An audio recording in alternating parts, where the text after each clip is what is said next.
नमस्कार, 11 स्पेशल में एक बार फिर आपका स्वागत है। मैं हूं अभिषेक सिन्हा आपके साथ।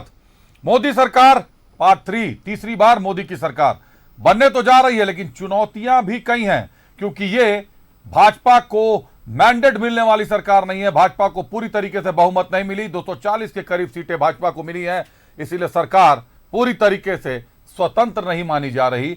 एनडीए जब 5 सालों तक 2019 से 2024 तक एनडीए ने जब शासन किया, मोदी जी प्रधानमंत्री रहे नरेंद्र मोदी, लेकिन उस बीच भाजपा बहुमत में रही। इसीलिए कई दलों की अपनी जो औपचारिकताएं होती है, अपनी महत्वाकांक्षाएं होती हैं, उन पर दलों ने लगाम लगाकर भी रखा। लेकिन यह तीसरा टर्म है नरेंद्र मोदी का, और यह तीसरा टर्म निश्चित तौर पर अग्निपथ साबित होने वाला है, क्योंकि जो विचार हैं, जो सिद्धांत हैं, वो हर दल के अपने अलग अलग हैं। जैसे मुसलमानों को आरक्षण देने का मुद्दा ही टीडीपी के लिए कुछ अलग महत्व रखता है, भाजपा के लिए कुछ अलग महत्व रखता है। वहीं दूसरी तरफ आरएसएस ने भी मोर्चा खोल रखा है। आरएसएस के संघ संचालक, मीडिया सेंटर चलाने वालों का, मीडिया सेंटर के संचालक का भी कई तरह के कई पोस्ट आ चुके हैं, जिनमें यूपी में हार को एक बड़ा कारण बताया जा रहा है कि कहीं ना कहीं योगी जी, मुख्यमंत्री योगी को इग्नोर किया गया, कहीं ना कहीं नजरअंदाज किया गया। क्या है पूरी रिपोर्ट, देखिए एक बार।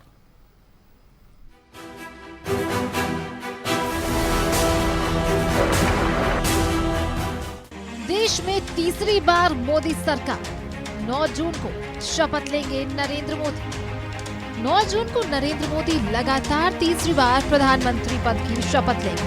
1962 के बाद ये दूसरा मौका होगा जब कोई लगातार तीसरी बार प्रधानमंत्री बनेगा। नेहरू के बाद नरेंद्र मोदी को ये गौरव मिलेगा। नरेंद्र मोदी को एनडीए संसदीय दल का नेता चुनने के बाद एनडीए के नेताओं ने राष्ट्रपति से मुलाकात की और समर्थन पत्र सौंपा। साथ ही सरकार बनाने का दावा पेश किया, जिसके बाद प्रधानमंत्री नरेंद्र मोदी ने राष्ट्रपति द्रौपदी मुर्मू से मुलाकात की। इससे पहले पुरानी संसद के संविधान भवन में एनडीए सांसदों की बैठक में नरेंद्र मोदी को एनडीए संसदीय दल का नेता चुना गया। इस मौके पर नरेंद्र मोदी ने कहा कि एनडीए का मतलब गुड गवर्नेंस है। उन्होंने कहा कि देश के 10 आदिवासी बहुल राज्यों में से 7 राज्यों में एनडीए सेवा कर रहा है। नरेंद्र मोदी ने कहा कि 10 साल के बाद भी कांग्रेस 100 के आंकड़े को छू नहीं पाई। उन्होंने कहा कि 10 साल जो काम किया वो तो सिर्फ ट्रेलर था। नरेंद्र मोदी ने नई सरकार के संकल्प भी दोहराए। ये मिशन है 140 करोड़ देशवासियों के सपनों को पूरा करने के लिए खप जाना।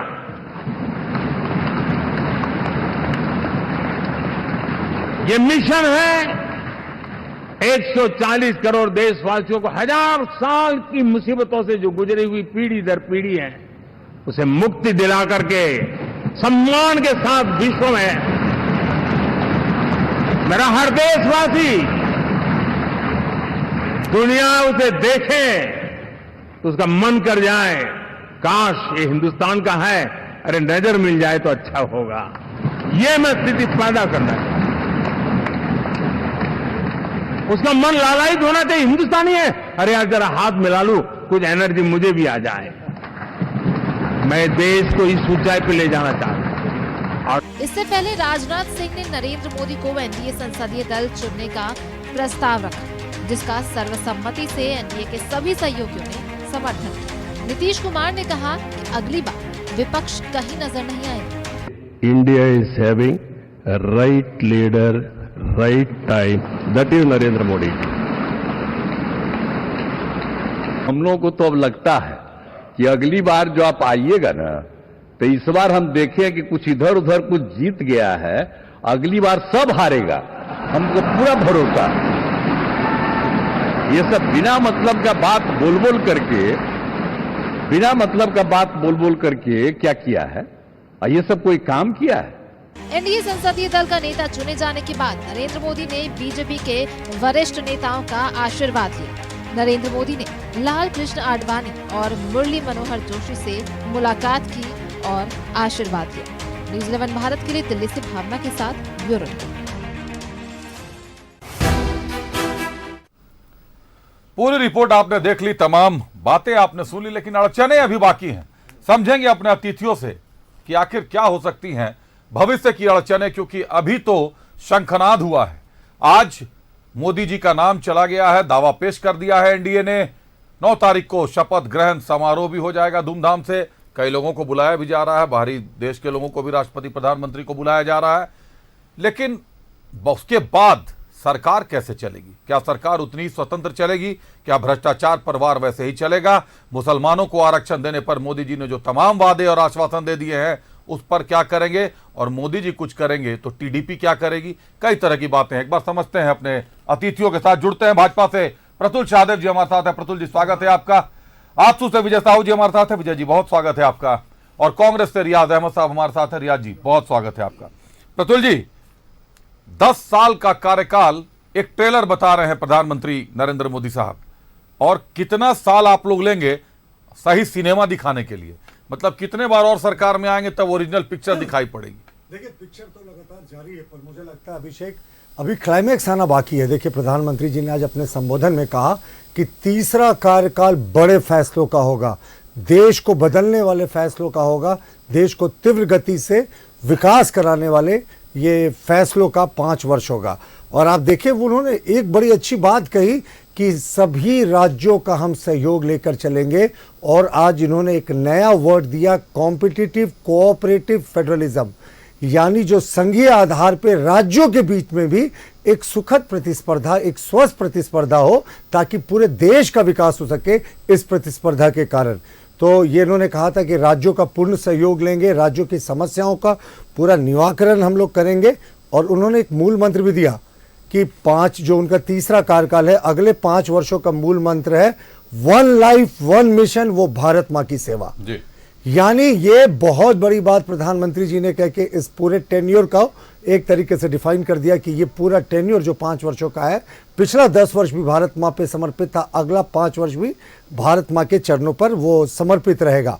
उन्होंने एक और अच्छी बात कही कि G20 का समिट होता, मैं चाहता इसे सेंट्रल हॉल में करा लेता, या जो भी मंडपम बना है वहां मैं करा लेता, लेकिन मैंने देश के अलग अलग जिलों में 200 बैठकें कराई, ताकि जो विदेशी मेहमान आए थे ना, वो पूरे भारत का दर्शन करके जा सके और लौट कर कह सके कि साहब भारत अद्भुत है। उन्होंने एक और बड़ी दिल को छूने वाली बात कही कि सच में एक समय था जब भारतीय विदेश में जाते थे तो थोड़े वो आत्मविश्वास, वो आत्मसम्मान पता नहीं थोड़ा सा मिसिंग लगता था। हालांकि इसका कोई कारण नहीं होना चाहिए, लेकिन अब लोग गर्व से कहते हैं कि साहब भारत विश्व गुरु है, विश्व को राह दिखाता है। मोदी जी ने कहा कि जब आप फ्यूचर में बाहर जाए तो लोग ललायित हो कि साहब ये इंडियन है, इससे चलकर हम मिलते हैं और हाथ मिलाएं ताकि नई ऊर्जा है। तो मोदी जी ने सारे अपने टेन्योर्स को जो अच्छे तरीके से डिफाइन किया, और उन्होंने ये भी कहा कि जो एस्पिरेशनल डिस्ट्रिक्ट्स की योजना है वो आगे भी जारी रहेगा। एस्पिरेशनल डिस्ट्रिक्ट्स, आकांक्षी जिले, बहुत हमारे फ्लैगशिप योजना थी, जिसमें हम लोगों ने जो पूरे देश के 101 कमज़ोर ज़िले थे, जिसमें झारखंड के भी 1.5 दर्जन के आसपास ज़िले थे, उनको विशेष फंडों की पंपिंग की, और उन पंपों को फंड को सीधे तौर पर केंद्र मॉनिटर करता था। तो एस्पिरेशनल डिस्ट्रिक्ट्स के जरिए हम लोगों ने जो कमज़ोर एरिया थे देश के, उनको भी मुख्य धारा में जोड़ने का काम किया। और उन्होंने एक और बात कहा कि भाई ये महाविजय है, इतना बड़ा कभी किसी अलायंस ने आज तक जो सरकार फॉर्म किया हो कभी जीता नहीं है, ये महाविजय है। अभी तक होता था कि बीजेपी खुद के बलबूते पे पिछले बार 2 बार आ गई थी, तो वो अलायंस की सरकार थी, लेकिन बीजेपी की विशुद्ध मेजॉरिटी थी। इस बार हमारी मेजॉरिटी नहीं, और ये देश के इतिहास में पहली बार हुआ है कि जिस दल की मेजॉरिटी नहीं हो, लेकिन उसके अलायंस पार्टनर के साथ और जो निर्दलीय समर्थन कर रहे हैं, आपने 300 का आंकड़ा पार कर लिया। तो अभी तो पिक्चर शुरू हुई है अभिषेक, अभी देखिए और कितने लोग हमारी विचारधारा से प्रभावित होकर जुड़ते हैं। लेकिन सच में आज पूरे देश के लिए उत्साह करने वाला पल था, जिस तरीके से नीतीश कुमार और चंद्रबाबू नायडू जी ने प्रधानमंत्री जी की भूरी भूरी प्रशंसा करते हुए कहा, आप 2 कदम चले प्रधानमंत्री जी, आपके सारे मुद्दों पे हमारा साथ आपका है। और नीतीश कुमार जी ने तो चरण छूकर अपना रिस्पेक्ट दिखाया और कहा जी, इससे पटना में भी छू चुके, लेकिन आज विशेष महत्व था। उन्होंने कहा प्रधानमंत्री जी आपको हम सबों का पूर्ण सहयोग रहेगा सारे मुद्दों पर, आप काम कीजिए। और जो पिछली बार कुछ लोग जीत भी गए ना, इस बार अगली बार नहीं दिखेंगे जी। इतना कुछ कहा, लेकिन अंत में इन सबको ट्रेलर बता दिया। अब पिक्चर कब आएगी इसका इंतजार दर्शकों को करना होगा, जनता को करना होगा। रियाज साहब का रुख करते हैं। रियाज साहब, कांग्रेस से हैं आप, INDIA गठबंधन में ने भी 230 के करीब सीटें लाई हैं। भाजपा हालांकि 240 पर अकेले भाजपा रही है, तो पूरा गठबंधन मिलकर भी भाजपा की सीट को क्रॉस नहीं कर सका। बावजूद इसके बीजेपी के पास पूर्ण बहुमत नहीं है। सरकार चलाने के लिए जो 272 सीटें चाहिए, बीजेपी के पास पूर्ण बहुमत नहीं है। एक मिनट रुकना चाहूंगा रियाज साहब, स्वागत करूंगा। झामुमो से मतदाता मोहन कर्मकार जी जुड़ गए। मोहन जी, बहुत स्वागत है आपका। तो बीजेपी के पास रियाज साहब पूर्ण बहुमत नहीं है, ऐसे में आपको क्या लगता है कितनी बड़ी चुनौती है मोदी के लिए सरकार को चलाना? देखिए, सबसे बड़ी बात है कि आज नरेंद्र मोदी जी ने में एक अलग पहचान दिखी। वो पहचान क्या थी? ये लोग बोलते थे कि मोदी जी की सरकार, पहली बार नरेंद्र मोदी जी ने एनडीए की सरकार और अपने जो कोलिशन पार्टनरों की जिस तरह से उन्होंने तारीफ किया, ये काबिले तारीफ थी। क्योंकि कभी ये 10 साल में हमने कभी नहीं देखा कि इस तरह से मक्खन लगाए गए, या अपने कोलिशन पार्टनर को किस तरह से, अकाली दल को देख लीजिए क्या किया इन्होंने शिवसेना का क्या हाल किया, ये शिवसेना ही समझ रही है। अब नीतीश कुमार को कहीं ना कहीं, नीतीश कुमार वहां से भागे थे महागठबंधन की तरफ, तो कहीं ना कहीं उनको लग रहा था कि हमारी पार्टी टूट जाएगी, और वो पार्टी बचाने के लिए यहाँ आए थे। फिर पता नहीं उनको क्या सिगोफा मिला या कौन सा फाइल दिखाया गया, तो वो फिर वापस चले गए। तो कह सकते हैं कि ये एनडीए की सरकार कितनी दिन चलेगी, चलनी चाहिए, अच्छी से चलनी चाहिए। हम भी कामना करते हैं कि पूरी 5 साल चले और अच्छे तरह से चलाए, लेकिन ब्लैकमेलिंग नहीं होनी चाहिए। जिस तरह से अमित शाह ने गुंडागर्दी और ब्लैकमेलिंग का राजनीति में ये दिखाया है, आप देख सकते हैं अपने पार्टनरों को। देखिए, गुंडागर्दी शब्द, अरे गुंडागर्दी ही ना दिखाया भाई। अभी नहीं है सर, अभी तो मंत्रिमंडल भंग नहीं, मैं राहुल गांधी को आदरणीय राहुल गांधी कहता हूं। रियाज साहब, कम से कम गृह मंत्री का सम्मान कीजिए। अगर मेरे मुंह से आपके किसी नेता के लिए माननीय आदरणीय छोड़कर कुछ निकले तो कहिएगा। गृह मंत्री के लिए आपने बेहद आपत्तिजनक शब्दों का प्रयोग किया। इस तरीके का इसको वापस लीजिए। देखिए, मैं अभी भी कहता हूं, आप जो कहें, मैं माननीय राहुल गांधी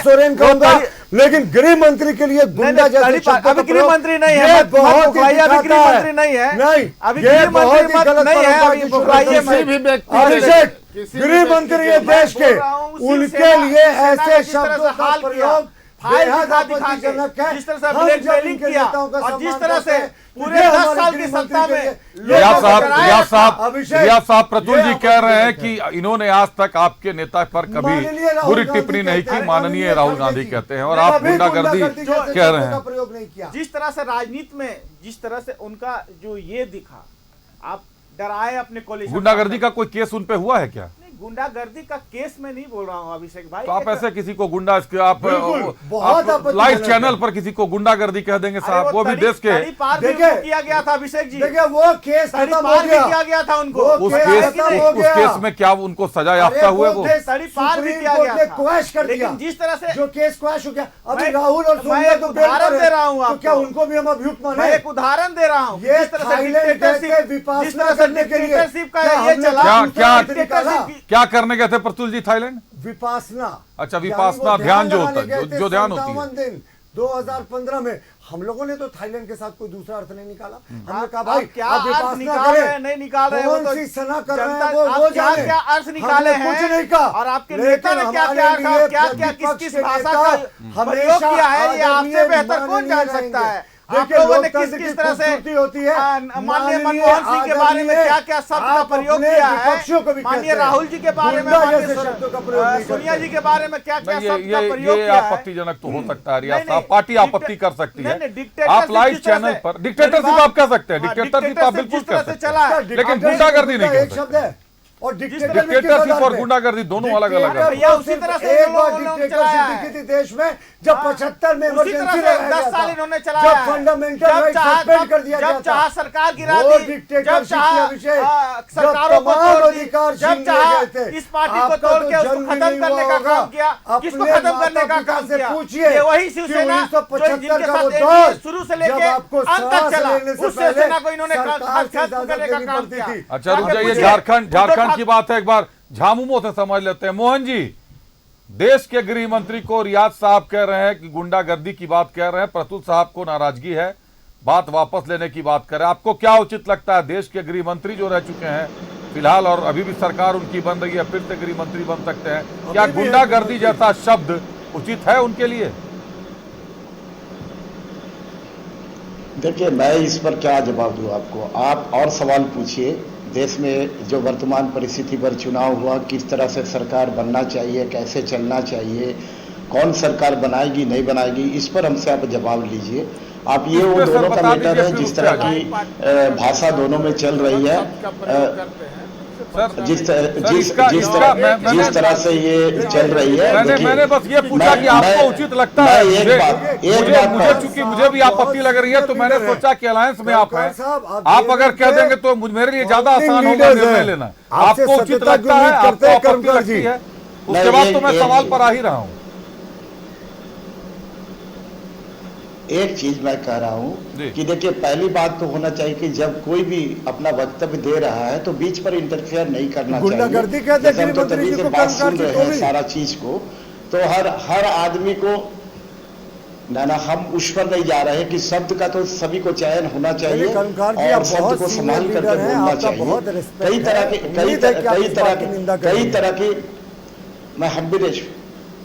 मैं हम रिस्पेक्ट करते हैं सारे लोगों को, लेकिन शब्द का चयन होना चाहिए। चाहे कोई भी व्यक्ति हो, कोई भी शब्द रखता है तो उस पर उसका मर्यादा को वो बोल सकते हैं। हम अपना बात कायम रखे हुए हैं भाई, जिस तरह से उन्होंने 10 साल चलाया, अभी भी कायम हूँ उस बात पे।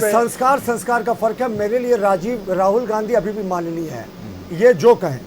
नहीं, आपके नेता ने जिस तरह से संसद पटल में क्या बातें बोली, क्या बोले सोनिया जी के बारे में, माननीय मनमोहन सिंह के बारे में क्या बोले हैं, अरे क्या बोले हैं वो। कर्मकार जी से सवाल थोड़ा पूछ लेता हूं। कर्मकार जी ने बता दिया है कि लोगों को शब्दों का चयन ध्यान से करना चाहिए। कहीं ना कहीं कर्मकार जी को भी आपत्ति है कि इस तरीके के शब्दों का चयन नहीं होना चाहिए। रियाज जी, अब स्वीकारना ना स्वीकारना आपके ऊपर है, आपकी स्वतंत्रता है। पार्टी अगर चाहे तो ओपन एयर चैनल है, लाइव चैनल है, पार्टी अगर चाहे तो अपने हिसाब से इस पर संज्ञान ले सकती है, काम कर सकती है। मोहन कर्मकार साहब, भाजपा फुल मैंडेट में नहीं है, पूर्ण बहुमत में नहीं है, सहयोगियों को खुश रखना कितनी बड़ी चुनौती मानते हैं भाजपा के लिए? आप भी गठबंधन में हैं, सरकार अगर आपको बनानी पड़ती, INDIA को बनानी पड़ती, तो कितनी बड़ी चुनौती होती आपके लिए? देखिए, सबसे पहले तो देश की जनता ने जो अपना मत का प्रयोग किया है और जिस तरह का जनादेश दिया है, मैं उसका स्वागत करता हूं। और ये बात सही है कि आज की जो परिस्थिति है और पिछले बार की 2 बार की सरकार में भारतीय जनता पार्टी या इंडिया गठबंधन की जिस तरह से सरकार बनी थी और जिस तरह का बहुमत का आंकड़ा उसके पास था, आज इस बार के चुनाव में वो आंकड़ा उसके पास नहीं है। आज सिंगल भाजपा के पास बहुमत का आंकड़ा नहीं है। सहयोगी दलों के साथ मिलकर के जरूर आज उस आंकड़ा को पूरा कर रहे हैं और इसको हम ये चाहेंगे कि ठीक है, अगर मान लीजिए इंडिया गठबंधन की सरकार भी बनती है तो ये सरकार जो पिछली कार्यकाल में जो वादा किए थे देश के जनता के सामने, उन वादों को ये पूरा करे। प्रत्येक वर्ष जैसा 2 करोड़ लोगों को रोजगार देने की बात थी, उसको पूरा करें। 15 लाख रुपया प्रत्येक के खाता में आने की बात था, उसको पूरा करें। किसानों की आय दुगुना होगी, उसको पूरा करें। 100 स्मार्ट सिटी बनाए, 100 एम्स लेवल का हॉस्पिटल बनाए, या जितने भी सारी इस तरह की समस्याएं या जनता के बीच में जो वादा किए थे उसको पूरा करें। विपक्ष आज जरूर मजबूत स्थिति के साथ आज ये सदन में होगी। पहले जिस तरह से देश के माननीय प्रधानमंत्री जो उनका भी जिस तरह का लैंग्वेज या शब्द का प्रयोग वे करते थे, आपका लोकसभा में एक अकेला सब पर भारी, हमको लगता कि शब्द पर भी उसको आप कायम करना होगा। क्योंकि अब जब भी ये बात को कहेंगे तो उनको ये कहना होगा कि इंडिया गठबंधन सहयोगी दलों की बात को करना होगा। और कोई भी निर्णय लेने का पहले हमको ऐसा लगता है कि तमाम सहयोगी दल के साथ मिल करके वो पहले उस पर विचार विमर्श करेंगे, फिर कोई निर्णय लेंगे। पहले बेधड़क अपने वो निर्णय लेते थे, अब वो ये निर्णय लेने नहीं पाएंगे। और विपक्ष में अभी सबसे मजबूती के साथ इंडिया गठबंधन यहाँ पर आज है। पहले की उपस्थिति आज की उपस्थिति में काफी अंतर है और इसीलिए कोई भी चीज ऐसा वो ना सोचे कि हम अकेले अहंकारी के साथ या अकेले हम देश में कोई ऐसा निर्णय ले लेंगे, क्योंकि विपक्ष को भी उसको महत्व देना होगा और देश हित के लिए जहां अच्छे काम होगा जरूर विपक्ष उस पर उसको साथ देगी, और नहीं तो इस पर उसका विरोध भी होगा। चलिए, आजसू से विजय साहू जी हमारे साथ हैं। आजसू एनडीए के सबसे पुराने सहयोगी दलों में से एक है। घटक दलों में एनडीए के सबसे पुराने भाजपा के साथ आजसू जुड़ी हुई है। ब्रेक का वक्त हो गया विजय जी, तुरंत एक ब्रेक ले लेता हूं, ब्रेक के बाद आता हूं तो फिर आपसे शुरुआत करता हूं। आजसू से विजय साहू जी हमारे साथ हैं। आजसू सबसे पुराना घटक दल है एनडीए का, भाजपा के साथ शुरू से जुड़ा हुआ है आजसू का। आजसू को क्या समस्याएं हो रही हैं, और आईएनडीआईए अगर ये कहता है कि एनडीए सरकार में आई है और बहुमत में भाजपा नहीं है, मिलीजुली पार्टी है, सहयोगियों को खुश रखना मुश्किल होगा, चुनौती होगा, तो आईएनडीआईए तो खुद भी मिलजुल कर आए हैं। नहीं तो कांग्रेस तो 90 का आंकड़ा 99 के आंकड़े पर सिमटी हुई है। हमारे साथ आजसू से विजय साहू जी जुड़े हैं। विजय जी, सबसे पुराना गठबंधन अगर कहें एनडीए में तो आजसू और भाजपा के बीच काफी पुराना गठबंधन है। कितनी समस्याएं भाजपा से आज तक आप लोगों को हुई हैं? दूसरी बात, सरकार बनाना है, भाजपा के पास पूर्ण बहुमत नहीं है, लेकिन एनडीए के पास पूर्ण बहुमत है। वहीं दूसरी तरफ आईएनडीआईए अपने आप को एक मजबूत विपक्ष के तौर पर देख रहा है, लेकिन वो भी जिन आंकड़ों पर है वहां कांग्रेस अकेले नहीं है, उनके साथ भी कई घटक दल हैं। ऐसे में जो चुनौतियां सरकार के साथ होंगी वही चुनौतियां विपक्ष के लिए भी होंगी। देखिए, सबसे पहले तो आज का सेंट्रल हॉल का जो माहौल था वो समझिए इतना खुशगवार माहौल, पूरे देश में खुशी की लहर है कि फिर से तीसरी दफा नरेंद्र मोदी जी की सरकार बन रही है। अब पूरा हिंदुस्तान में जब चुनाव का रिजल्ट आया तो इन लोगों ने जिस तरह से भ्रम फैलाने का काम किया कि नीतीश जी चले आएंगे, चंद्रबाबू जी चले आएंगे, तो एक माहौल दूसरा एकदम थोड़ा नकारात्मक माहौल, थोड़ा मायूसी का माहौल था। लेकिन आज आप देखेंगे कि चंद्रबाबू नायडू और नीतीश जी ने जिस तरह से सरकार को समर्थन किया और जिस तरह से सरकार चलाने की बात की, पूरा हिंदुस्तान आज खुशगवार माहौल में है। इतना हैवी टेम्परेचर के बाद भी हम लोग को मंद मंद ठंडा हवा जैसा फील हो रहा था। तो ये कमोबेश पूरे हिंदुस्तान में लोग चाहता था कि तीसरी बार मोदी आए, और फिर मोदी आ रहे हैं। बड़ा कॉन्फिडेंस के साथ मोदी जी का स्टेटमेंट देखिएगा तो पूरा कॉन्फिडेंस के साथ फिर ये सरकार चलेगी, और जो कमिटमेंट लोगों के साथ मोदी जी ने किया है उस कमिटमेंट को पूरा करने का वादा किया है। और ट्रेलर का जो बात कर रहे हैं ना, तो ट्रेलर जब इतना बेहतरीन हो सकता है तो पूरा पिक्चर समझिए इस 5 साल में हिंदुस्तान का क्या होगा। दूसरा चीज, एक बात बार बार आता है कि भाजपा को कंप्लीट मेजोरिटी नहीं है। इसको हम इसका खंडन करते हैं। खंडन इसलिए करते हैं कि 2014 चुनाव, लोकसभा चुनाव में ये एलायंस पार्टनर जो एनडीए इंटैक्ट होकर चुनाव लड़ा था, तो इसी मकसद से लड़ा था कि किसी तरह ये भ्रष्टाचारी सरकार को देश से निकालना है और कम से कम 272 सीट हमको आ जाए। वही एग्जैक्ट मेजोरिटी है इस देश का लोकतंत्र में इस सरकार बनाने का। तो 272 मेजोरिटी के लिए हम लोगों ने संघर्ष किया। ये अलग बात है कि इतना लोग तरस थे कि हम लोग को मैंने जो चाहत था उससे ज्यादा दे दिया, और 2019 में उससे भी ज्यादा दे दिया। लेकिन एक्चुअल में सरकार एनडीए की बन रही है। 272 का टारगेट सबका रहता है। अब आप देखिए इनका कि 232, 33, 34 जितना भी है, कांग्रेस पार्टी 3 बार से लोकसभा चुनाव 14, 19 और 24 में जितना पूरा अगर आप जोड़ दीजिएगा तो आज जो भारतीय जनता पार्टी को आया उतना 3 बार के चुनाव में जोड़ दीजिएगा तो वो सम उतना नहीं आता है। तो 272 ये मेजोरिटी, और एनडीए को मेजोरिटी मिला चुकी है। अलायंस अगर हमको अकेले सरकार बनानी थी तो भाजपा अकेले लड़ती, कांग्रेस अकेले लड़ती। कहाँ फ्रैक्चर मैंडेट तो है ना, एब्सोल्यूट मेजोरिटी है। इसलिए ये कहना कि भाजपा को मेजोरिटी नहीं मिला ये गलत होगा। एनडीए इंटैक्ट होकर चुनाव लड़ा, एनडीए को मेजोरिटी मिलना था। इसीलिए हम लोगों ने आज से अटल जी के समय ही एनडीए का स्वरूप तैयार हुआ था, और एनडीए बना तो आज तक एनडीए है। लेकिन इन लोगों ने कितना बार एनडीए के बनने के बाद ही आप गौर करिएगा कि यूपीए यूनाइटेड प्रोग्रेसिव अलायंस बना था, और उसके बाद भी लोगों ने भ्रम फैलाने के लिए इंडिया रख दिया। उसमें डॉट डॉट डॉट डॉट को ये लोग साइलेंट रखता है, सीधे बोलता है इंडिया। अरे इंडिया अब थोड़ी, इंडिया का व्यापक अर्थ होता है पूरे दुनिया में। आप इंडिया शब्द रख के लोगों को भरमाने का काम किया था, और पूरा इंडिया मिलने के बाद भी इस बार ये लोग कहीं से दूर दूर तक नजर नहीं आ रहा है। ये लोग जो सरकार बनाने का जो ये क्या माने किस तरह का राजनीति करते हैं। आपको अगर राष्ट्रपति भी बुलाएंगे तो सरकार बनाने का निमंत्रण कैसे दे सकती है। इन लोगों ने जैसे मैंडेट आया एकदम उत्साहित हो गया, और गांव ग्राम में जो मैसेज चला गया कि हो सकता है कि भाजपा सरकार नहीं बने। कैसे नहीं बनता है, अब आप देखिए ना, अभी बन रहा है सरकार और पूरा देश खुशी में झूम रहा है।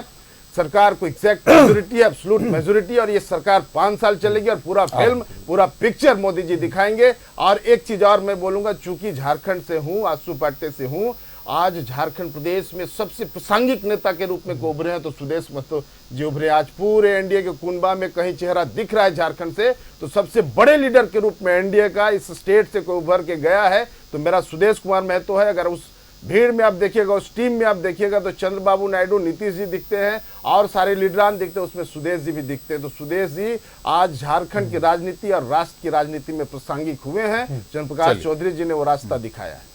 चंद्रप्रकाश चौधरी जी ने वो रास्ता दिखाया। रिया जी बड़ी बात कह दी अभी आंसू से विजय साहू जी ने। आ रहा हूं प्रतुल जी, एक सेकंड। अभी भी विजय साहू जी ने कहा कि पिछले 3 बार से कांग्रेस को उतनी सीटें नहीं आई हैं जितनी भाजपा को इस बार आ गई हैं, 240 सीटें। और इसके पहले तो मेजोरिटी में रही ही है भाजपा। कितनी सही है कितनी गलत है?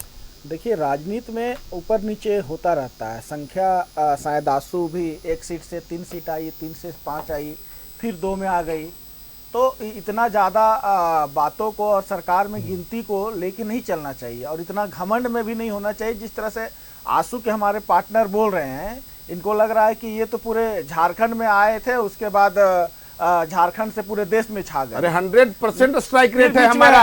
फिर बीच में बोल रहे हैं, एक ही लड़े लेकिन 100% है। तो बात तो पूरी कर। फिर बीच में बोल रहे हैं, हम तो किसी के बीच में टोकते भी नहीं है, ठीक बोले। एक ही लड़ाई और एक ही 100% स्ट्राइक रेट। एक दर के हिसाब से तो सही बात है। नहीं, दर के हिसाब से एक ही सीट आपको लड़ने के लिए मिला और आप एक ही सीट में जीते, ठीक है। लेकिन इतना आप सवाल जवाब कर रहे हैं कि इंडिया कांग्रेस पार्टी को 100 सीटें नहीं आई। अरे भैया, हमने लड़ा था। राजनीति में क्या है, अगर संख्या बल जब एक ही जैसा होता तो हम लोग अभी भी सरकार में होते। फिर ये इतना तर्क और वितर्क थोड़ी होता। देश की लेकिन सबसे पुरानी पार्टी, आप लोगों को विचार करना चाहिए। जनता ने हमें मैंडेट दिया और जिस तरह तो आज से तो आपके यहाँ मंथन भी शुरू हुआ। झारखंड की कम से कम बात कर लें तो आज से मंथन कर रहे हैं। 5-5 विधायकों और 2-2 मंत्रियों के क्षेत्र में पिछड़ गए ये कांग्रेस। आता हूं, उस पर भी लौटता हूं। प्रतुल जी, आप कुछ कह रहे थे, आपसे एक सवाल है। मेरी पूरी बात आप अभिषेक जी, अच्छा आपकी बची रहेगी, बताएं। बात पूरी कर, शुरुआत ही किया था, पूरी कर लें।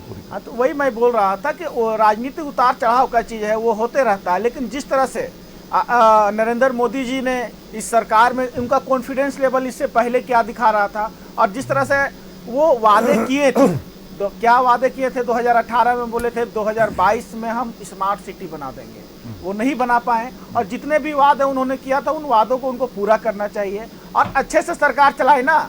अगर हम लोग विपक्ष में है तो हम लोग भी सपोर्ट करेंगे कि आप अच्छे से किसी को तंग नहीं करें, किसी के सरकार में तोड़ फोड़ नहीं करें, महंगाई को कम करें, नौकरियों का प्रावधान करें, तो क्यों नहीं आपका साथ विपक्ष देगा। लेकिन आप उसी तरह से काम करिएगा डिक्टेटरशिप वाली, तो हम लोग हमेशा, आप संविधान को तोड़ने का बात कीजिएगा, आप आरक्षण को खत्म करने का बात कीजिएगा, तो आप इस तरह की बात करिएगा तो हम उसका विरोध करेंगे। और हमेशा जब भी संविधान के खिलाफ में जाइएगा, विपक्ष के रूप में हमेशा खड़े रहेंगे और सड़क से लेकर सदन तक आपका विरोध करेंगे। चलिए, ईडी की कार्रवाई करनी चाहिए उनको कि नहीं? मतलब ईडी को कार्रवाई करनी चाहिए अपनी कि नहीं करनी चाहिए? नहीं, तो अपने नेताओं पर भी तो करनी चाहिए ना, कि विपक्षी नेताओं पर सिर्फ करनी चाहिए। ये प्रतुल जी तो समझ रहे। प्रतुल जी, भ्रष्टाचार पर वार का नारा था भाजपा का। इस बार कितनी स्वतंत्रता से भ्रष्टाचार पर वार होगा? पूर्व मुख्यमंत्री हेमंत सोरेन भी जेल में बंद है। प्रतुल जी, देखिए, सबसे पहले मैं आपको बता दूं कि जो गठबंधन के कंपैरिजन की बात होती है तो कांग्रेस हमेशा दम भरती है कि भाई हमने 231-232 सीटें जीती और 234। अब जो भी आप कहें, आप अगर इसका परसेंटेज निकालेंगे तो सिर्फ 36% सीटें कांग्रेस की अलायंस में है और हमारी 77% सीटें बीजेपी की अलायंस में है। तो आप अभी भी फर्क समझ सकते हैं डबल हो कि किस तरीके से किसका क्या आंकड़ा है। और साहब, ये जो कहते हैं कि 240-41 लाकर हमारी नैतिक हार हो गई, ये खुद बोल रहे हैं कि 2004 में जब इन्होंने सरकार बनाई थी तो कांग्रेस की महज 145 सीटें थी। 400 का नारा हमने नहीं दिया था। नहीं तो टोका, 400 का नारा हमने बोलते रहे, मैं नहीं टोका। 145 सीटों पे सरकार बनाने वाली 2004 में कांग्रेस आज हम पर 240 पर प्रश्न कर रही है। और देखिए, इन्होंने तो नैरेटिव बदला। पहले इन्होंने रखा था 370 से 380 के बीच का टारगेट, जो इनके नेता सब जगह कहते थे। उसके बाद जो इनकी अंतिम बैठक हुई चुनाव के दिन, तो 295 का आंकड़ा इन्होंने फ्लोट किया, पर 370-380 कहाँ चला गया। और जहां तक लौटते हैं, जिस तरीके की बातें हो रही हैं, देखिए, प्रधानमंत्री जी ने स्पष्ट किया कि ये मेरा कार्यकाल बड़े फैसलों का होगा। पिछले कार्यकाल में क्या हुआ? 370 हटा। इनके नेताओं ने कही थी बात कि खून की नदियां बह जाएंगी कश्मीर में, हटाकर तो देखो 370, 35 से सब हट गया। 1947-48 में कश्मीर को तत्कालीन प्रधानमंत्री नेहरू जी अगर लेकर यूएनओ नहीं गए होते तो ये बार बार अंतर्राष्ट्रीय मुद्दा नहीं बनता, ये यूएनओ चले गए थे लेकर। तो इनकी भूलों को हम लोगों ने सुधारा, ट्रिपल तलाक के जरिए मुस्लिम बेटियों को हक दिया कि जो मुस्लिम युवक, कुछ मुस्लिम युवक उनका शोषण करते हैं, ट्रिपल तलाक करके छोड़ देते हैं, वो समाप्त हो। तो ये सारे बड़े फैसले हम लोगों ने लिए, रामलला विराजमान हुए। और अब जो मोदी जी ने कहा है कि अब बड़े फैसलों का समय है, तो मैंने तो पिछले बार भी आपके डिबेट में कहा था कि यूनिफॉर्म सिविल कोड पर नीतीश कुमार ने लिखित सुझाव दिया है। लॉ कमीशन ने जब मांगा उनसे, जो लॉ कमीशन रिपोर्टें ले रहा था कि इसका जेडीयू सपोर्ट करता है यूनिफॉर्म सिविल कोड का। चंद्रबाबू नायडू ने भी आज एएनआई को इंटरव्यू में कहा कि we stand with Modi and his nationalist brand of politics. तो अब कहां जो शक हुआ है वो कहां रहा, तो ये देखते रह गए साहब। और हमारा वो रहा, उस पर आऊंगा। पहले भ्रष्टाचार पर वार करेंगे आप लोग उसी बिल्कुल स्वतंत्रता से। नो कॉम्प्रोमाइज, माफ कीजिएगा, हेमंत सोरेन को आपने पूर्व मुख्यमंत्री जेल में बंद है और हमेशा इस पे कहते रही है, कांग्रेस भी कहती रही, झामुमो भी कहता रहा कि ये गलत है, बिना किसी तथ्यों के आपने उनको जेल भेज दिया ईडी की कार्रवाई करवा कर। देखिए, अभी आपने बड़ा अच्छा टॉपिक उठाया, मैं सिर्फ 1 मिनट लूंगा।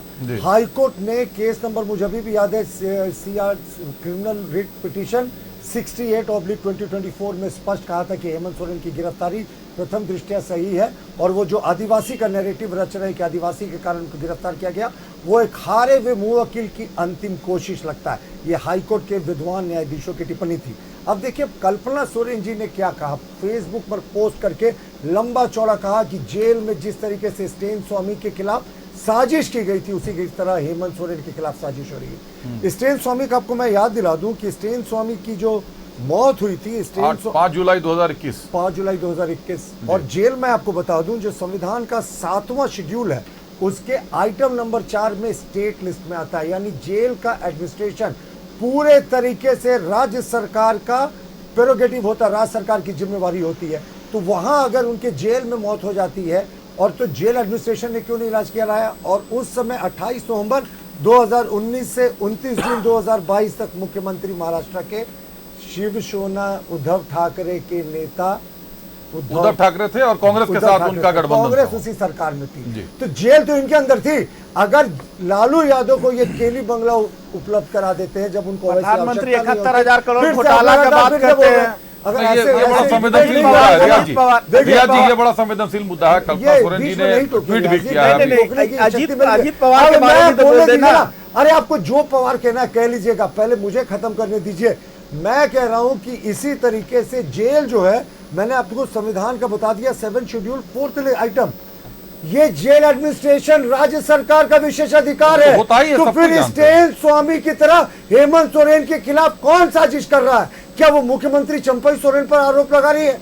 क्योंकि राज्य सरकार के अंदर जेल एडमिनिस्ट्रेशन आता है, वो कह रही है जेल में इनके खिलाफ साजिश हो रही है, उसी तरीके का जिस तरीके से स्टेन स्वामी के खिलाफ हुआ था। अरे कल्पना जी, आपने क्या कहा? आपने अपने ही सरकार को कटघरे में खड़ा कर दिया। आप जेल पर प्रश्न कर रही है जो आपके अंदर टोटली आता है। आप मुख्यमंत्री चंपई सोरेन को अपने निष्ठा पर प्रश्न उठा दिया कि उनके रहते जेल एडमिनिस्ट्रेशन हेमंत सोरेन के खिलाफ स्टेन स्वामी की तरफ कोई बड़ी साजिश कर रहा है। अपनी सरकार पर इतना गंभीर आरोप, आगे क्या बचता है कहने को। चलिए मोहन कर्मकार जी का रुख करते हैं। मोहन साहब, कल्पना सोरेन के ट्वीट पर बोल रहे हैं प्रतुल जी की चंपाई सोरेन की सरकार पर ही सवाल उठा दिया है कल्पना सोरेन ने। कल्पना सोरेन ने जो पोस्ट किया है आपने भी देखा होगा, उन्होंने स्टेन स्वामी साहब का जिक्र किया है। स्टेन स्वामी की गिरफ्तारी एनआईए ने की थी, कोरेगांव बम ब्लास्ट में गिरफ्तारी हुई थी, आतंकी घटनाओं से और नक्सलवाद से संबंधित मामलों में गिरफ्तारी हुई, महाराष्ट्र की जेल में रखा गया। उस वक्त वहां उद्धव ठाकरे और कांग्रेस के गठबंधन का सरकार चल रही थी, कांग्रेस के गठबंधन की सरकार चल रही थी, जिनके साथ आज झामुमो गठबंधन में, INDIA गठबंधन में है। तो आज जो पोस्ट किया है कल्पना सोरेन ने एक्स पर, वो या तो कांग्रेस और उद्धव साहब ठाकरे की सरकारों पर आरोप लगा रही है कि महाराष्ट्र की जेल उचित नहीं थी, वहां जेल में पूरी सुविधा नहीं दी जाती थी, उनका स्वास्थ्य गिर गया, या तो वो झारखंड के जेलों पर आरोप लगा रही है कि झारखंड के जेल में मुख्यमंत्री हेमंत सोरेन को भी यातना जुल्म सहना पड़ रहा है। मोहन कर्मकार साहब, देखिए, ये सारी बातें आप जान रहे हैं। जब से आपका भारतीय जनता पार्टी यानी कि एनडीए की सरकार केंद्र में आई है, कोई भी विपक्ष में चुनी हुई सरकार किसी भी राज्य में हो, फुल रूप से वहां पर उसको काम करने का ये मौका नहीं दे रहा है। हर जगह पर राज्य सरकार की काम में ये अड़ंगा डाल रहे हैं और इस तरह से जो भी घटनाएं घटी है देश के भीतर में, वो ईस्टर्न स्वामी को लेकर के जो बोली है हमारे श्रीमती कल्पना सोरेन जी ने, ये बात सही है कि किस तरह से केंद्र सरकार इंटरफेयर करके, चाहे ईडी के द्वारा हो, सीबीआई के द्वारा हो, वहां पर हर राज्य में हस्तक्षेप करके और कैसे इन सारी घटनाओं को अंजाम दे रहे हैं और कैसे ये कर रहे हैं। ये हमारी राज्य सरकार के बारे में ये शब्द नहीं है, ये केंद्र सरकार के बारे में ये शब्द रहा, उसके एजेंसियों को द्वारा। सर आपने वो पोस्ट पढ़ा है, मोहन कर्मकार जी, आपने वो पोस्ट पढ़ा लालू है? प्रसाद बीमार थे तो उनको बंगला शिफ्ट कर दिया गया, अस्पताल शिफ्ट किया गया, एकदम स्टेट एकदम मैंने नहीं कराया गया, एकदम राज्य सरकार के अंदर पहले बात तो प्रतुल जी सबको बोलने आता है। आपको पिछले बार भी इसी सवाल पर हम आपको किए थे सवाल, आप शांत रहिए। आप कौन होते सवाल करने वाले? आप कौन होते शांत करने वाले? आप बोले अपनी मर्यादा में रहिए, उनका लिहाज कर रहा हूं। आप दोनों ना इस तरीके के शब्दों का चयन ना करें, अपने मर्यादा में ऐसे रहिए, सुनिए ना, अपने मर्यादा में ऐसे शब्दों का रहिए, चयन ना करें, अपने मर्यादा में रहिए, बोल पाएंगे डिबेट में, अपने मर्यादा में आपने रहिए। बताया जब मर्यादा जब में यहाँ के रहिए, आदिवासी पूर्ण जब मर्यादा में यहाँ के रहिए, लोग पूर्ण अपने हक मुख्यमंत्री अधिकार की बात करते हैं, तब आपके जैसे लोग, आपके जैसा केंद्र में बैठे हुए लोग और ऐसे लोग यहाँ के लोगों को प्रताड़ित करने का काम किया है। एक मेरा सवाल अधूरा रह जाएगा मोहन जी, का काम किया मोहन जी है। सवाल अधूरा, मोहन जी आपके जैसा व्यक्ति मोहन जी थोड़ा रुक जाए, मोहन जी जैसा नहीं छोड़िए ना, हेमंत सोरेन जी जैसे व्यक्ति में बताइए जिन्होंने आदिवासियों की जमीन हड़प ली, कल्पना जरा सोरेन जी उनके ने, बारे में भी प्रकाश डालिए। प्रतुल जी पोस्ट पे आने दीजिए। कल्पना सोरेन जी ने जो अरे आपके पार्टी में तो सारे भ्रष्टाचारी है। अरे आप बताइए ना, हेमंत सोरेन जी जेल में क्यों है? 4 महीने हो गए, किसी कोर्ट से रिलीफ क्यों नहीं मिला? अच्छा रुक जाइए प्रतुल जी, हेमंत सोरेन साहब की बात नहीं है, कल्पना मैडम की जो बात है, कल्पना सोरेन ने अभी चुनाव जीता है, गांडेय विधानसभा उपचुनाव उन्होंने जीता, अभी विधायक बनकर आई हैं, सरकार में उनको अहम जिम्मेदारियां मिलने जा रही हैं और राज्य सरकार के अंतर्गत जेल आती है। इसकी जानकारी तो आपको होगी सर कि जेल जो है बिरसा मुंडा होटवार जेल राज्य सरकार के अंतर्गत आती है। कल्पना सोरेन ने ये कहा कि स्टेन स्वामी को जिस तरीके से स्वास्थ्य उनका गिरता गया, जेल की स्थिति में, जेल के हालातों के कारण उनका जो स्वास्थ्य बिगड़ता गया, वैसा ही जुल्म आज हेमंत सोरेन के साथ भी हो रहा है। तो जेल के भीतर ऐसी क्या कुव्यवस्था है कि राज्य सरकार उसको नियंत्रित नहीं कर सकती है? निश्चित तौर पर इन सारे विषयों पर यह जांच का विषय और ये देखने की जरूरत है। जो उन्होंने ये बात कहा है, मतलब ये बात को आप समझ सकते हैं कि हर जगह पर केंद्र सरकार वहां पर इंटरफियर कर रहा है, हर जगह पर केंद्र सरकार इंटरफेयर कर रहा है। और ये कहां तक क्या बात है, ये बात ये पूरी तरह से आपको मालूम होगा और इस पर कार्रवाई होना चाहिए। ऐसी चीजों। दूसरी बात देखिए, मोहन जी ने बड़ी फतेह की बात की है। पहले इन व्यक्ति को आप पहले मेरा बात मैंने चुप करा दिया सर, आप पहले जांच होनी चाहिए, आप बोल रहे हैं ना। ये जो लापता गुमशुदा के बारे में बात सुनिए, मोहन जी इंटरफेरेंस कैसे, ये प्रतुल जी आप बात तो सुनिए पूरा। आप क्या बोल रहे हैं? सब बात करेंगे, लेकिन जेल में केंद्र का इंटरफेरेंस कैसे? मोहन जी आप जूम से जुड़े हुए हैं, आपके पास वक्त ऐसे भी जूम पर कम होता है। ऐसे लोगों को आप बैठ जाइए बार। अरे आपके जैसे लोग आप सब लोग मोहन जी आप ऐसी बात है, इस तरह से सेंट्रल काम कर रही है, सारा चीज को आप जान रहे हैं और एक हमको लगता है इसका मानसिक संतुलन खो बैठा है, ऐसा व्यक्ति को आप डिबेट में बैठाए हैं। मानसिक संतुलन थोड़ा शांत हो जाए, चुनाव की पहले के लिए इसको बचा के रखें। ये नाम लेकर मोहन जी आग्रह है, ट्रीटमेंट की जरूरत है। मोहन जी थोड़ा अपना ट्रीटमेंट करा लीजिए और आपका ट्रीटमेंट जहाँ बैठे वहाँ से चलिए प्रतुल जी भाजपा आपका मुफ्त इलाज कराएगी, खो चुके हैं, मुफ्त इलाज कराएगी।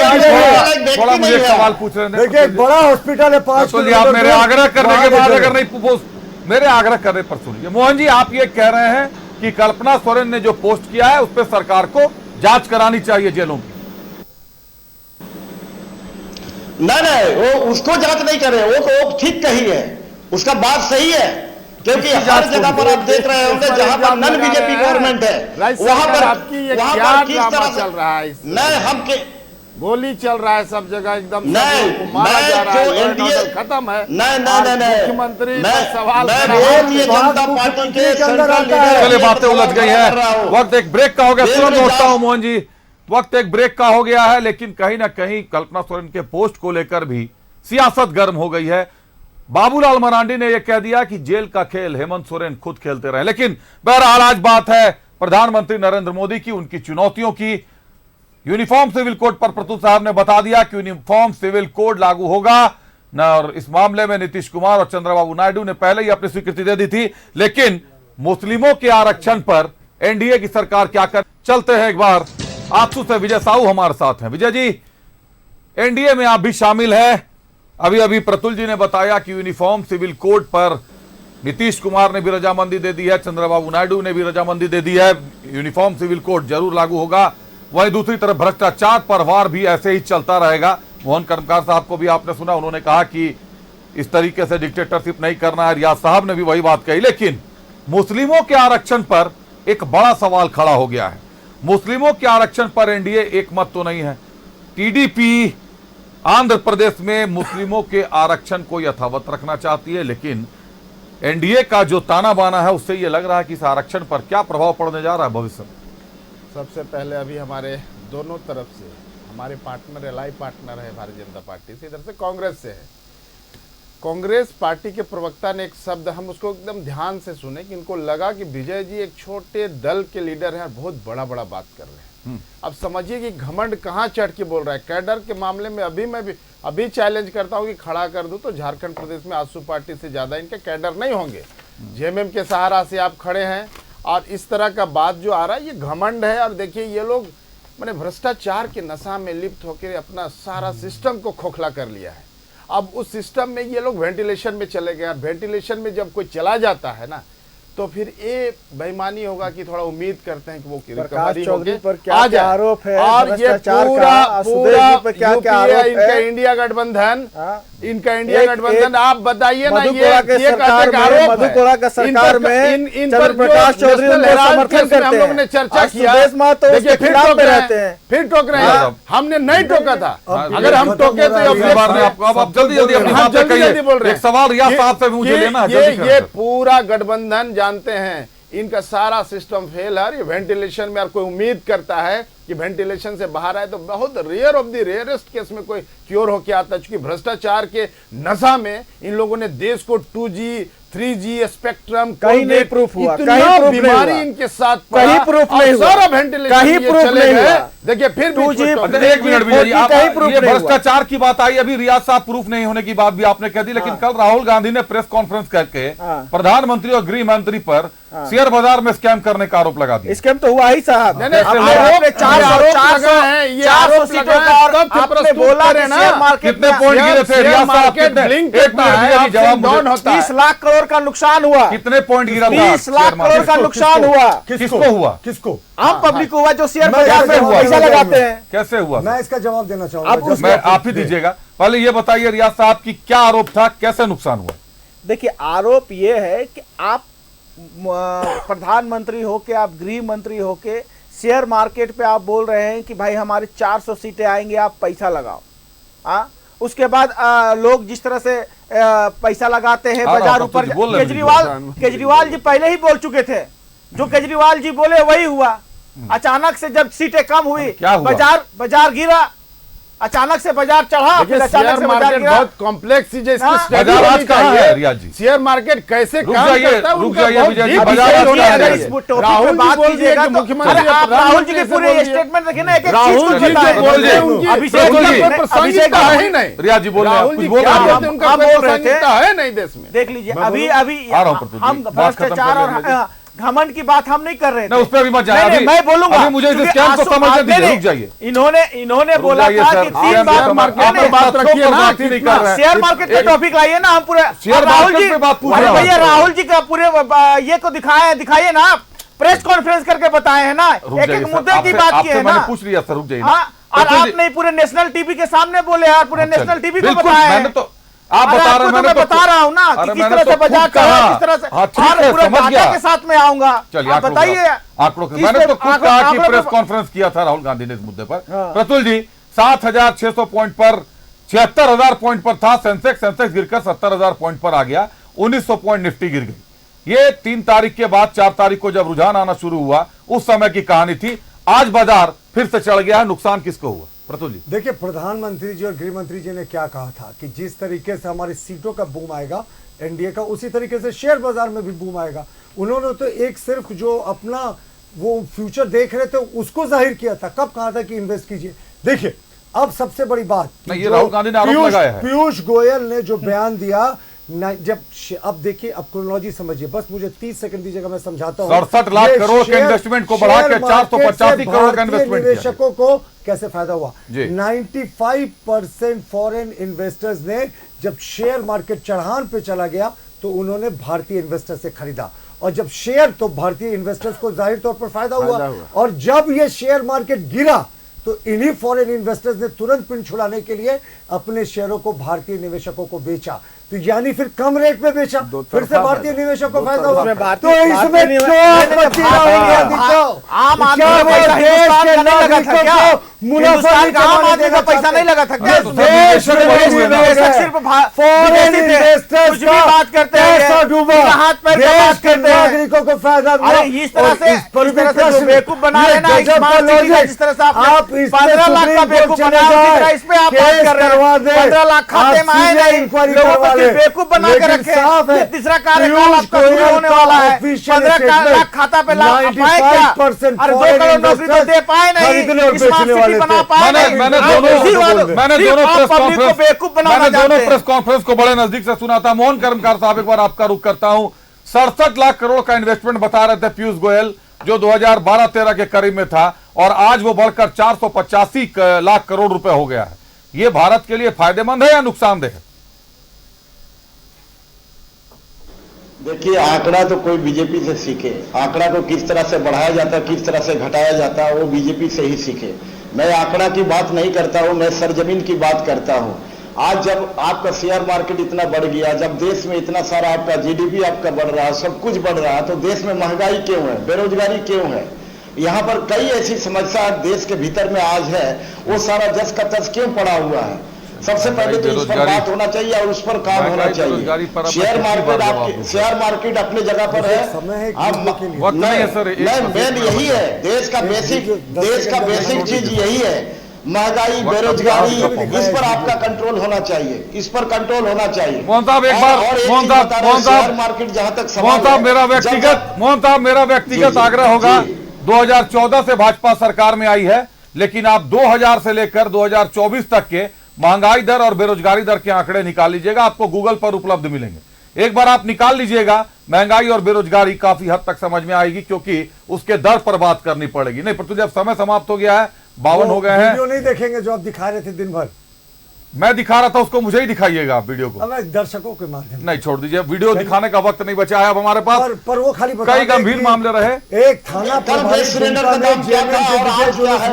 वर्दी पहनकर नाच रहे थे कुंडित के थाना, वो तो हम लोगों ने चला है जी। तो आप सोच सकते हैं सत्ता का विभत्स रूप। तो इस मामले में तो आप लोगों ने आज निर्वाचन आयोग के पास बिल्कुल इलेक्शन कमीशन जाकर हम लोगों ने इसकी शिकायत की है, उनको नौकरी से बर्खास्त करने की मांग की है। साहब वर्दी को कलंकित किया, वर्दी पहनकर एक दरोगा नाच रहे थे जेलों के जुलूस में, जैसे वो जेएमएम के एजेंट को। मामला है हेमंत बिस्वा शर्मा के ऊपर मोहन जी, झारखंड के एक दरोगा कुंडहित के थाना प्रभारी मोहन जी कुंडहित के थाना प्रभारी जेएमएम के जुलूस में वर्दी पहनकर डांस कर रहे थे, और बताया जा रहा है शराब के नशे में धुत थे। देखिए ये प्रतुल जी का सवाल है, और ये शोकॉज किया पुलिस ये चल रहा था, इलेक्शन कमीशन ने शिकायत की है, ये जो तुम बिना जानकारी के बैठे कैसे आपके साथ है, सारे भ्रष्टाचारियों को आप अपने दल में मिला रहे हैं, सारे भ्रष्टाचारियों को आपके दल में मिला रहे हैं। ना मेरे पास जानकारी है, मेरे पास जानकारी है, उसका भी जवाब दूंगा, लेकिन पहले वो भ्रष्टाचारी का जवाब दे। जब विपक्ष में रहते सारे भ्रष्टाचारी को अपने दल में मिला लेते हैं, तब वो गंगा स्नान करके आ जाते हैं। मैं उन पर सवाल कर रहा हूं। वक्त की पाबंदी है, तमाम अतिथियों से माफी चाहूंगा, कई बातें रह जाती हैं, कई बातें जो कहनी होती है, कई नई बातें निकल कर आती हैं। जरूरी नहीं कि हर प्रवक्ता हर बात के लिए, हर टॉपिक के लिए उस वक्त तैयार हो। एक सब्जेक्ट होता है, टॉपिक होता है, जिसकी तैयारी करके कोई भी प्रवक्ता आते हैं, कोई भी एंकर बैठता है, तो यह संभव है कि किसी को उस बात की पूरी जानकारी हो, किसी को अधूरी जानकारी हो, किसी को ज्यादा जानकारी हो, किसी को कम जानकारी हो, लेकिन जितनी भी जानकारी हो वो तथ्यपूर्ण हो। यह जरूरी है, क्योंकि जब आप बोलते हैं तो आप एक ऐसे चैनल पर बोलते हैं जिसको कम से कम झारखंड की जनता और देश की जनता देखती है, जिस पर भरोसा करती है, जिस पर विश्वास करती है। धन्यवाद करते हैं अपने अतिथियों का। कांग्रेस से रियाज अहमद साहब हमारे साथ थे, धन्यवाद रियाज जी आपका हमारे साथ जुड़ने के लिए। झामुमो से मोहन कर्मकार जी हमारे साथ थे, मोहन जी बहुत धन्यवाद है आपका हमारे साथ जुड़ने के लिए।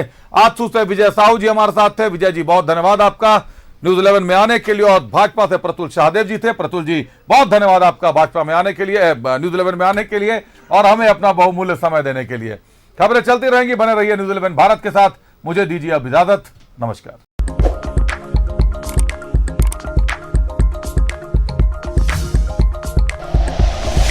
Like and share videos, subscribe करें हमारा चैनल और प्रेस करें बेल आइकॉन। न्यूज़ 11 भारत, सच है तो दिखेगा।